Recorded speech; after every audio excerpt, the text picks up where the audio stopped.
따라합시다. 오직 예수님. 예수님은 왕으로 오셨습니다. 아멘. 오늘도 믿음으로 주님 앞에 나와 예배 드리시는 여러분 모두에게 우리 주 예수 그리스도가 주시는 은혜와 평강이 넘치시기를 주의 이름으로 축원합니다. 오늘 말씀의 제목은 예루살렘에 입성하신 예수님이다 라고 하는 제목으로 말씀을 나누려고 합니다. 예수님을 가리켜서 우리가 뭐라고 부르냐 하면 주님이라고 고백하고 부릅니다. 왜 그럴까요? 그것은 그냥 주님이라고 부르는 게 아니라 십자가를 지시고 보배로운 피를 흘려서 우리의 죄를 깨끗하게 사해 주셨을 뿐만 아니라 우리를 사망에서 생명으로 살리셨고 또 당신의 피값을 주고 우리를 완전히 사셨기 때문에 우리는 예수님을 가리켜서 주인, 큐리오스라고 하는 주인, 주님이라고 고백하며 믿으며 그리고 따르며 주님의 종으로서 말씀에 순종하며 사는 것이 우리 크리스찬들입니다. 또 우리는 예수님을 가리켜서 왕이라고 고백하고 부릅니다. 왜일까요? 그것은 예수님께서 천하 만물을 다 창조하신 하나님이신데 마귀 권세에 붙잡혀서 죄의 종으로 살고 있던 우리를 해방시키려고 이 땅에 오셨거든요. 그래서 십자가를 지고 죽으시고 다시 사심으로 말미암아 사단 마귀가 갖고 있는 권세인 사망 권세를 다 깨트려 버리시고 그리고 우리를 사망에서 생명으로 옮기셨을 뿐만 아니라 당신의 백성, 당신의 자녀를 삼으시고 그리고 성령으로 다스려 주시고 인도해 주시고 보호해 주시기 때문에 우리는 그 주님을 가리켜서 왕이라고 또한 부르는 것입니다. 자, 이제 우리가 본문의 말씀으로 돌아가서 우리 예수님께서 나귀를 타고 예루살렘에 들어오시는 장면을 보게 되어집니다. 6절과 7절에 보니까 제자들이 가서 예수께서 명하신 대로 하여 나귀와 나귀 새끼를 끌고 와서 자기들의 겉옷을 그 위에 얹음에 예수께서 그 위에 타시니 라고 되어 있습니다. 오늘 예수님은요 두 제자를 건넌 마을로 보내셨습니다. 보내시면서 그곳에 가면 나귀와 나귀 새끼가 매어 있을 텐데 그 나귀와 나귀 새끼를 끌고 오라고. 그런데 만약에 너희들이 그 나귀를 끌고 올 때 누군가 너희들한테 그 나귀를 왜 끌고 가느냐고 묻거든 딱 한마디만 해라. 주가 쓰시겠다고 하라. 그러면 즉시 보낼 것이다. 이렇게 말씀하셨습니다. 사실은 예수님은 도대체 이런 일을 어떻게 미리 다 알고 계셨을까? 그리고 예수님께서 앞으로 일어날 일들에 대해서 다 알고 행하시는 것을 볼 때 이분은 바로 전지전능하신 하나님이실 뿐만 아니라 만물의 주인 되시는 분이시기에 그런 일들이 가능했을 뿐만 아니라 그 주님이 쓰시겠다고 할 때에 그 모든 것들이 구약의 예언을 이루기 위한 사역이었음을 우리가 깨닫게 되죠. 또 하나 이상한 것이 하나 있는데 그게 뭐냐면 예수님께서 천하 만물을 지으신 창조주시고 주인이시고 천하 만물을 다스리시는 왕이시라고 얘기를 하는데 왜 이 땅에 오실 때, 이 세상에 오실 때 낮고 천한 베들레헴 마구간에 오셨을 뿐만 아니라 오늘도 예루살렘에 입성하실 때 좀 제 생각에는요 멋진 말을 타고 좀 가시든지 아니면 멋진 옷을 입고 가시든지 아니면 왕관을 쓰고 가시든지 좀 권위 있게 좀 예루살렘에 들어가시지 왜 천하고 천한 흔한 나귀를 타시고 보통 사람들의 환영을 받으면서 예루살렘에 들어오시느냐 그런 얘기. 자, 여기서 우리는 우리 주님께서 우리에게 요구하시고 있는 또 우리에게 주시는 교훈을 받아야 합니다. 여러분 아십니까? 사실 오늘 예수님을 태우고 예루살렘으로 향하고 있는 이 나귀는 예수님을 태울 만한 짐승이 못 돼요. 그 정도로 천하고 천할 뿐만 아니라 보잘것없는 짐승이 바로 나귀입니다. 나귀가요 얼마나 더러운 줄 아세요? 얼마나 냄새 나는 줄 아세요? 얼마나 고집스러운 줄 아세요? 얼마나 추한 행동을 하는 줄 아십니까? 그래서 구약 성경에는요 나귀를 가리켜서 부정한 짐승이라고. 그래서 아주 부정한 짐승으로 낙인을 찍었어요. 그 짐승이 바로 나귀입니다, 여러분. 우리는 이 나귀를 보면서 뭘 알아야 합니까? 여러분, 오늘 이 나귀를 보면서 우리는 우리의 참된 모습을 발견해야 합니다. 그리고 또한 그런 나귀와 같은 나를 쓰시고자 원하시는, 그리고 사용하시는 주님의 크신 사랑과 은혜를 깨달을 수가 있어요. 출애굽기 34장 20절 말씀에 보니까 나귀 새끼는요, 하나님 앞에 제물감으로도 드릴 자격이 없었어요. 그래서 뭐라고 얘기한 줄 아세요? 하나님 앞에 드리는 제물로 바칠 수가 없으니까 어린 양으로 그걸 바꿔서 대속하라고, 그런 정도였어요. 여러분 생각해 보세요. 그런 나귀가 주님의 택하심을 받아, 주님의 부르심을 받아서 예수님을 모시고 온 사람들이 다 주님을 맞이하는 그 예루살렘의 길, 영광의 그 길, 주님을 태우고 걸어가고 있다고 하니 이게 얼마나 크나큰 은혜고 크나큰 영광이 되겠습니까? 여러분, 그렇다면 그 예수님이 오늘 나귀와 같은 나를 쓰시고 계시다는 생각은 안 하시나요? 마가복음에 보면 예수님이 타신 나귀는 사람을 태워본 적이 없는, 일도 해본 경험이 없는 나귀 새끼였다라고 얘기하고 있습니다. 그런데도 주님은 그 나귀 새끼를 쓰시겠다는 겁니다. 여러분 생각해 보세요. 누가 그런 경험도 없고 연약하고 힘도 없는 나귀 새끼에게 짐을 싣습니까? 누가 그런 나귀 새끼에게 자기 자신을 태우고 걸어가게 하겠습니까? 떨어질지도 모르는데. 그런데도 우리 주님은 나귀 새끼와 같은 나를 믿어주시고 당신을 태우고 가는 막중한 사명을 맡기신 겁니다. 더 놀라운 사실은 이 나귀 새끼가 주님을 태우고 예루살렘에 입성할 것을 이미 500년 전에 스가랴 선지자를 통해서 스가랴 9장 9절에 예언되어 있었다는 사실 아닙니까? 주님은 이미 나귀 새끼와 같은 나를 사용하시기로 예정하신 거예요. 그리고 작정하고 계셨던 겁니다. 주님은 말같이 힘있고 능력있고 지혜로운 그런 자들보다 나귀 새끼같이 비록 부족하고 더럽고 추하지만 그런 나를 불러 영광의 길, 저 영원한 하늘나라를 향하여 새 예루살렘을 향하여 갈 수 있는 믿음과 소망을 주셨다는 이 사실은 우리에게 얼마나 감격을 주는지 모릅니다. 오늘 여러분 속에 이 믿음이 있습니까? 나는 자격이 있으니까, 나는 얼마든지 내가 얼마나 자격이 있고 실력이 있는데, 그렇게 생각하시나요?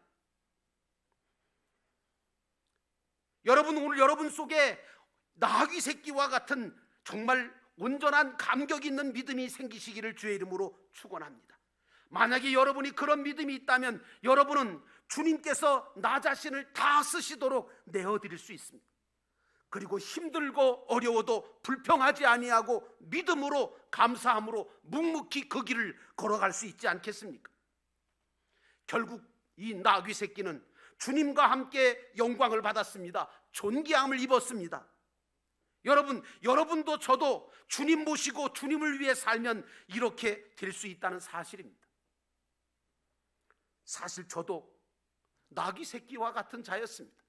그러나 우리 주님께서 나를 택하시고 나를 부르시고 나를 사용하시는 것 때문에 감격하면서 여기까지 걸어왔습니다. 저는 그 생각을 할 때마다 부르는 찬송이 있습니다. 천하고 무능한 나에게도 귀중한 직분을 맡기셨다. 그 은혜 고맙고 고마워라.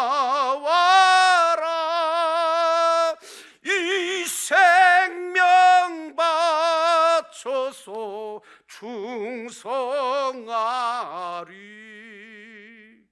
주님은 나귀 새끼와 같이 내가 비록 천하고 무능하지만 우리 주님께서 나를 부르셨고 나를 택하셨으며 나를 사용하신다는 그 감격과 감사를 가지고 믿음의 길을 걸어갈 때 주님은 더 귀하게, 더 아름답게, 영광스럽게 저와 여러분을 사용하실 줄로 믿습니다. 두 번째로 사람들은 그 예수님을 향하여 호산나라고 외쳤다는 것입니다. 9절 말씀해 보니까 앞에서 가고 뒤에서 따르는 무리가 소리 높여 이르되 호산나 다윗의 자손이요 찬송하리로다 주의 이름으로 오시는 이요 가장 높은 곳에서 호산나 하더라. 나귀를 타고 오시는 그 예수님을 많은 사람들이 앞뒤로 따르며 호산나 다윗의 자손이요 찬송하리로다 주의 이름으로 오시는 이요 가장 높은 곳에서 호산나 그렇게 외쳤지 않습니까? 여러분, 호산나가 무슨 뜻인지 아시죠? 이제 우리를 구원하여 주옵소서. 이 기도가 바로 호산나입니다. 이건 간절한 기도고 간절한 간구입니다. 저들은 예수님이 강한 세상적인 그런 왕이 되어주셔서 힘과 권세를 가지고 로마 제국의 압박에서 자기 민족을 해방시켜서 세상적인 평화도 주고 물리적인 자유도 주고 또 세상적인 어떤 그런 물질까지도 다 해결해 주기를 원했던 거예요. 그러나 우리 주님은 근본적으로 모든 인간에게 불행과 고통을 가져다 주는 죄를 사하시고 그리고 사망으로 이끌려고 하는 사단 마귀의 권세에서 우리를 건지시려고 오신 그분이 바로 예수님이신 줄로 믿습니다. 그러므로 사랑하는 성도 여러분, 나는 이 종려주일에 저와 여러분이 예수님을 향하여 진정한 호산나를 외쳐야 된다고 믿습니다. 오늘 무리들은 8절의 말씀에 보니까 자기들의 겉옷을 길에다가 폈습니다. 나뭇가지를 꺾어다가 길에 깔았습니다. 이게 종려나무 가지죠. 이것은 예수님을 왕으로 예우하는 모습이 아닙니까? 오늘 우리는 평화의 왕, 진리의 왕인 예수님이 예루살렘인 우리 속에 들어오시는 가운데 예수님을 나의 왕으로, 우리의 진정한 왕으로 인정하고 영접했는지를 다시 한번 들여다봐야 합니다. 우리도 예수님을 향하여 그렇게 함으로 호산나라고 외치며 지금 우리를 구원하여 달라고 기도할 수 있는 기도자가 또한 되어야 합니다. 그리고 주님이 내 안에 계시고 나를 다스려 주시도록 내 자신을 주님께 맡기면 주님은 나와 나의 모든 삶을 크게 사용하셔서 하나님의 영광을 위해 살게 하실 줄로 믿습니다. 그러므로 사랑하는 성도 여러분, 우리 모두는 예수님을 향하여 진정한 호산나를 외쳐야 합니다. 오늘 무리들이 자신들의 겉옷을 예수님이 오시는 길에다가 깔았다고 하는 것은 예수님을 왕으로 예우할 뿐만 아니라 자기들이 소유하고 있는 모든 것을 다 주님의 것으로 여기고 그 왕에게 바쳤다고 하는 것을 의미하기도 합니다. 아시겠지만 그 당시에 보통 사람들에게는 겉옷이라고 하는 이 겉옷은 재산이었습니다. 자기의 재산을 주님의 것으로 여기고 주님이 사용하시도록 내어드린 겁니다. 신명기 24장 13절에는 남의 남의 겉옷을 전당물로 잡았으면 해질 때가 되면 반드시 돌려주라고 하나님께서 정하신 법이 나옵니다. 예수님을 주인이요 평화와 진리의 왕으로 모셨다면 내가 가지고 있는 물질과 시간과 재능과 생명까지도 다 그것이 주님의 것임을 알고 주님을 위해 사용할 줄 아는 자가 되어야 그것이 진정한 크리스찬입니다. 성경 속에 자신의 것을 가지고 주님을 위해 산 사람은 우리 주님께서 그 삶을 복되게 만드시고 영원한 복과 복된 삶을 보장해 주셨음을 우리가 깨달을 수 있습니다. 나는 여러분들이 이 믿음도 가지시기를 주의 이름으로 축원합니다. 그러므로 사랑하는 성도 여러분, 저와 여러분은 예수님을 향하여 호산나를 외칠 뿐만 아니라 주님께서 우리에게 허락하신 그 모든 것을 주님을 위해 살 수 있는 자가 되어야 합니다. 마지막 세 번째로, 많은 사람들이 예수님이 누구신지를 몰랐다는 거예요. 뻔히 보면서도 10절과 11절에 보니까 예수께서 예루살렘에 들어가시니 온 성이 소동하여 이르되 이는 누구냐 하거늘 무리가 이르되 갈릴리 나사렛에서 나온 선지자 예수라 하더라. 예수님께서 나귀를 타고 예루살렘에 들어가시니까 예루살렘 온 성 사람들이 소동을 했어요. 도대체 저 예수라는 사람이 도대체 누구냐라고 질문을 던집니다. 오늘날도 이 땅에 많은 사람들이 예수님에 대해서 궁금해합니다. 그러므로 예수를 믿고 먼저 예수를 따른다고 하는 기독교인들은 예수님이 누구신지를 바로 알아야 됩니다. 그리고 왜 오셨는지도 알아야 되고, 그리고 왜 십자가를 지시고 죽으셨으며 왜 다시 사셨는지까지도 분명히 알고 있어야 전할 수 있습니다. 가이사라 빌립보에서 일어났던 일들을 기억하십니까?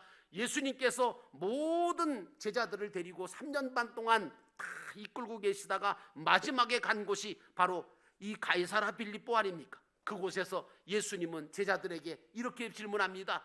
사람들이 나를 누구라 하느냐? 그리고 또 질문합니다. 그러면 너희들은 나를 누구라 하느냐?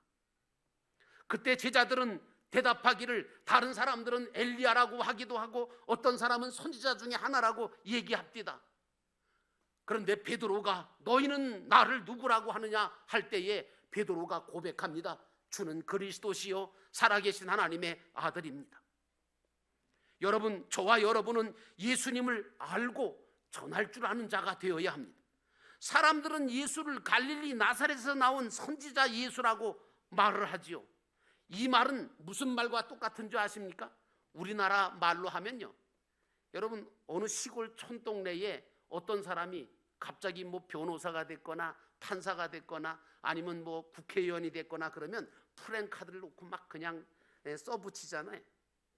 우리나라 말에 잘된 그런 시골 촌동네에서 어떤 사람이 좀 잘됐다 그러면 무시 반 부러움 반 해가지고 뭐라 그럽니까?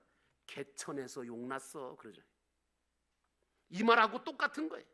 시골 동네여 별 볼 일 없는 갈릴리 나사렛 촌동네에서 어쩌다가 나온 선지자라고 하더라 하고 조롱 섞인 말로 이야기하는 것입니다. 그러나 저들은 조롱 섞인 말로 얘기했지만 그 역시도 구약 성경의 예언대로 이루신 이야기입니다.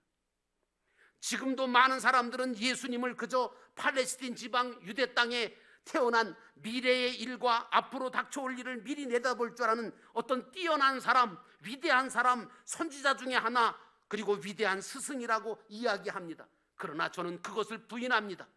예수님은 선지자도 아니요 스승도 아니요 위대한 그런 인물이 아니라 바로 구원자시며 하나님이시며 그리스도이심을 우리는 믿습니다. 그러므로 사랑하는 성도 여러분, 나는 이 종료주일에 여러분들이 예수 그리스도를 바로 알고 바로 전할 줄 아는 자가 되시기를 주의 이름으로 축원합니다. 당시에 예수님을 환영했던 무리들도 예수님이 누구신지를 잘 몰랐어요.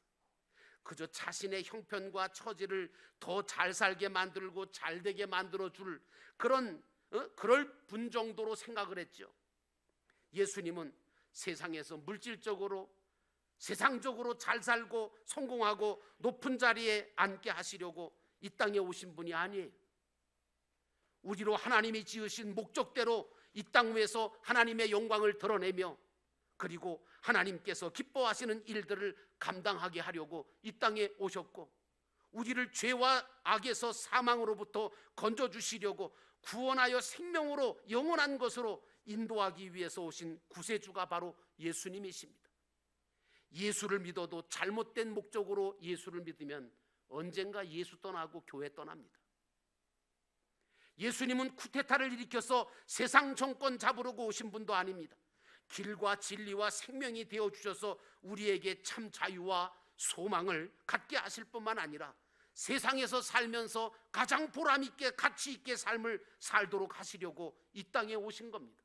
또한 저 천국의 영광스러운 모습으로 우리가 들어갈 수 있게 인도해 주시려고 오신 분이 바로 예수 그리스도이신 줄로 믿습니다. 그래서 나중에 아시겠지만 많은 무리들이 호산나라고 외쳤던 그 많은 무리들이 자신이 원하는 메시아가 아니라고 하는 이유 때문에 등을 돌리죠. 그래서 예수님을 뭐라고 합니까? 십자가에 못 박으라고 소리 지르기 시작합니다. 똑같은 청중이었습니다. 예루살렘에 들어올 때는 호산나 했던 그들이 자기들의 목적과 자신의 모든 소원과는 다른 메시아라는 사실을 알자 등을 돌리고 예수를 십자가에 못 박으라고 빌라도 법정에서 소리를 쳤고 결국은 그들 때문에 예수 그리스도는 십자가를 지고 죽으신 것입니다. 그러므로 사랑하는 성도 여러분, 나는 여러분들이 이 종료주일에, 고난주일과 부활주일에 예수 그리스도가 누구신지를 바로 알고 바로 믿는 자가 되시기를 주의 이름으로 축원합니다. 사랑하는 성도 여러분, 우리는 예수님을 알고 전함으로 이제 많은 영혼들을 구원해야 될 사명자입니다. 그러므로 나는 여러분들이 예수 그리스도처럼 겸손하고 그리고 주님께서 기뻐하시는 그 길을 걸어갈 수 있는 하나님의 사명자가 다 되시기를 주의 이름으로 축원합니다.